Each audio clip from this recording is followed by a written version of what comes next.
Bharat times news కి స్వాగతం. కర్నూలు జిల్లా వ్యాప్తంగా ఘనంగా హనుమాన్ జయంతి వేడుకలు. ముఖ్యంగా నగరంలోని జగన్నాథ గట్టుపై ఉన్న 56 అడుగుల హనుమంతుడి విగ్రహానికి అభిషేకాలు, పూజలు చేసిన నగర ప్రజలు.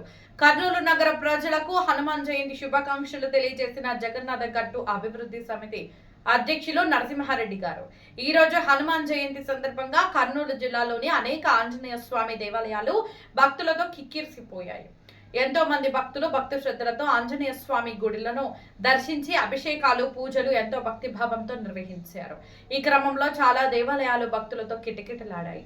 మరీ ముఖ్యంగా కర్నూలు నగరంలోని జగన్నాథ గట్టుపై ఉన్న 56 అడుగుల హనుమంతుడి విగ్రహాన్ని చాలా మంది భక్తులు విశేషంగా దర్శించుకొని అభిషేకాలు, పూజలు భక్తి శ్రద్ధలతో చేశారు.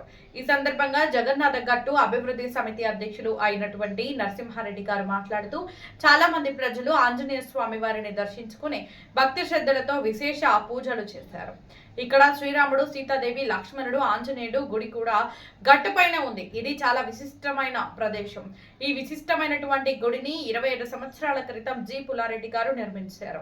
జగన్నాథ గట్టు అభివృద్ధి సమితి వారు ప్రతి సంవత్సరం పున్నమికి అక్కడికి వెళ్లి భక్తి శ్రద్ధలతో పూజలు చేసి హనుమాన్ చాలీసా చదివి రామభజనలు చేసి స్వామివారిని దర్శించుకుంటారు. ఇక్కడికి వచ్చిన భక్తులు భక్తి పారవశ్యంతో ఎంతో పులకించిపోతారు. ఈ గొప్ప వరాన్ని 27 సంవత్సరాల క్రితం జి పుల్లారెడ్డి గారు కర్నూలు నగర ప్రజలకు అందించారు అని ఆయన మాట్లాడారు. నరసింహారెడ్డి గారు ఇంకా మాట్లాడుతూ హనుమంత్ జయంతి ఈ జయంతి సందర్భంగా జగన్నాథ గట్టు మీద ఉండే 56 అడుగుల హనుమంతుని స్టాచ్యూ దగ్గర విశేష పూజలు జరిగినాయి. ఈరోజు అభిషేకాలు మేమే జగన్నాథ గట్టు అభివృద్ధి సమితి తరఫున కాకుండా అనేక మంది ప్రజలు వచ్చి దేవునికి అభిషేకం చేసి చాలా నిష్టగా పూజలు జరిపించి చాలా విజయవంతంగా చేశారు. ప్రతి సంవత్సరం ఈ రోజు హనుమత్ జయంతి రోజు జగన్నాథ గట్టు మీద ఉండే ఆంజనేయ స్వామి విగ్రహానికి విశేష పూజలు జరుపుతారు. అక్కడ శ్రీరాముడు, లక్ష్మణుడు, సీతాదేవి, ఆంజనేయునితో రాముని గుడి కూడా అక్కడే ఉంది. కాబట్టి అక్కడ చాలా విశిష్టమైన ప్రదేశం అది. ఆ ప్రదేశం జి పుల్లారెడ్డి గారు ఈ దాదాపు 25 ఏళ్ల క్రితం అక్కడ నిర్మించారు.